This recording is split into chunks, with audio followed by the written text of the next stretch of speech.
I'm going to tell you a story about Lydia. How many of you know Lydia? Well, you know a Lydia, but you don't know this Lydia. I'm going to tell you a story.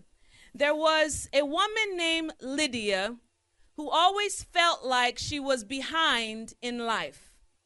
Have any of you ever felt like you were behind in life? Because I know I have.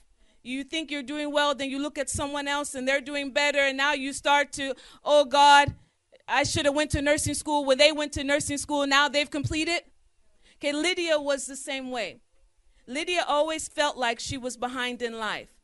Lydia was a mother, a wife, a church worker. Now, my English, I would say entrepreneur, but you say, okay. So just know we're talking about the same thing. Okay, so Lydia was, there we go, but she still felt empty. Come on, if we're being real with ourselves as women, we have this tendency to judge ourselves a lot. And as a result, we often feel empty inside. But today we're going to see if we can fill that void. Amen? Amen. So one day, while Lydia was cleaning out an old drawer in her childhood home, she came across, I'm laughing because I'm about to do something. So Lydia was cleaning up and she found an old drawer in her house and she found a little paper envelope. What did she find? Well, I have one for you too. I'm coming.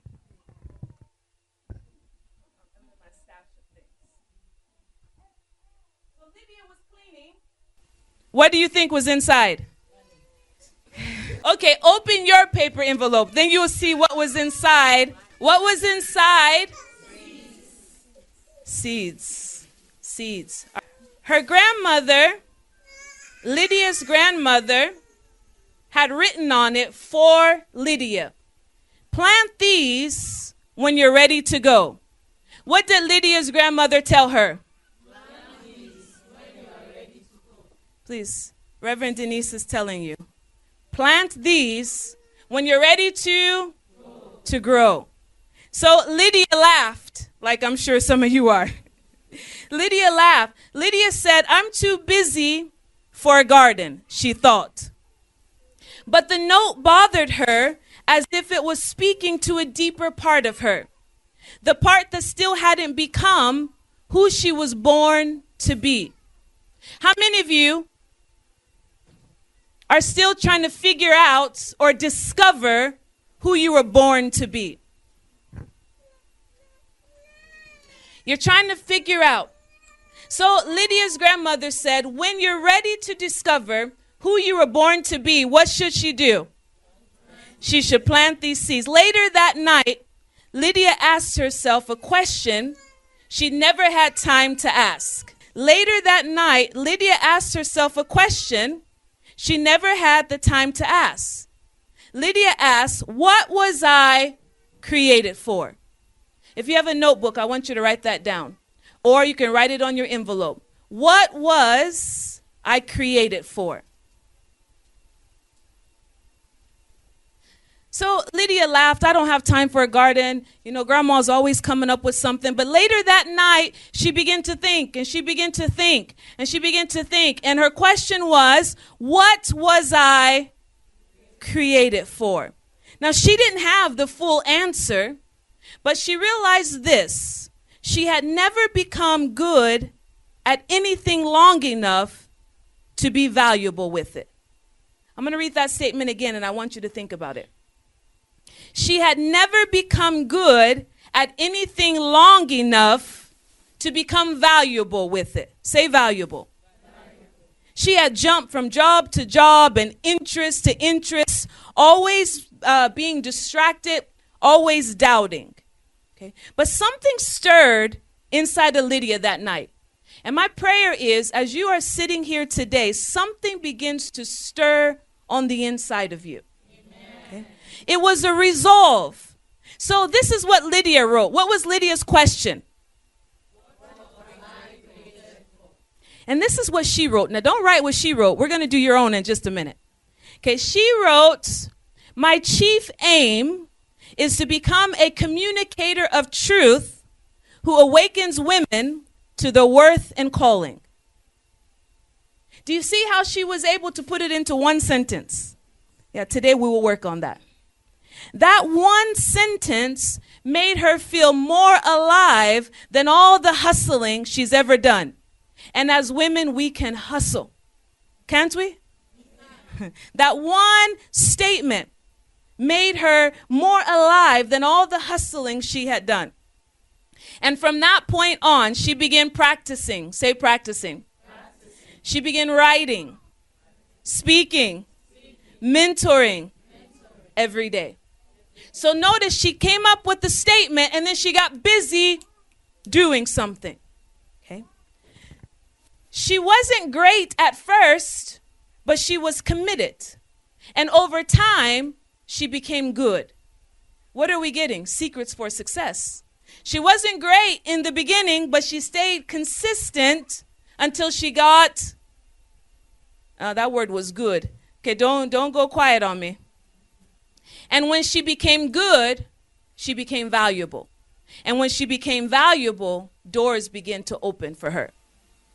Years later, Lydia would look back and realize she was always the seed.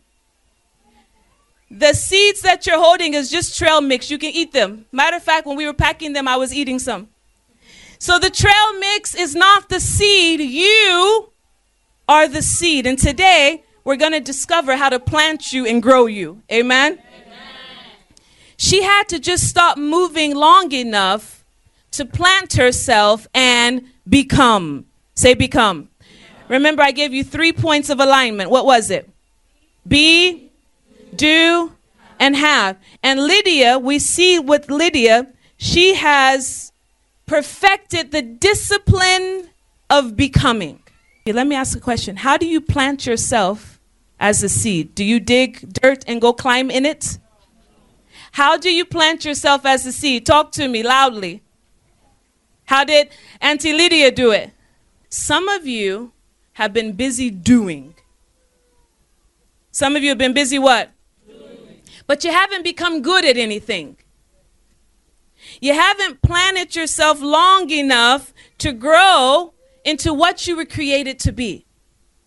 Busy, yes. But aligning into our purpose, no. But today, say but today. Our journey begins with one sentence. Come on, Lydia's journey began with just one sentence. She said, I'm just going to pick one thing and I'm going to start practicing it. I'm going to stay consistent with it. I'm going to keep at it until I get good, because when you get good, you get valuable. And when you get valuable, doors begin to open unto you. So where does it start with? One statement, or let's say one sentence. And that one sentence is your chief aim in life. Okay, your chief aim in life is a bold, clear, God-aligned direction. Because when you have a clear aim, you stop living by default. Our life is so routine. We just get up and go, get up and go, get up and go. We don't give any thought to it. We just get up and go. But we want to stop moving just by default. And today, today. I will leave here with the definite chief aim. And from this moment forward, I'll begin to live by design and not defaults. And as you become, now I want you to listen to this, be, do, have. As you become, you won't have to strive to do. Okay? You'll do what flows from the inside of you. Now, for the last couple of weeks, the Lord has just been speaking something to me, and it's been abide, don't strive. Why? We're strivers. We're doers. We got to move this. We got to do this. We got to do it. Abide and don't strive. Now, that doesn't mean you don't have to do anything, but you want to do it with grace and not with your own toil. Okay, so are you ready for another activity? Yeah, now it's time to create our definite chief aim in life. Okay, and so I have a worksheet for you.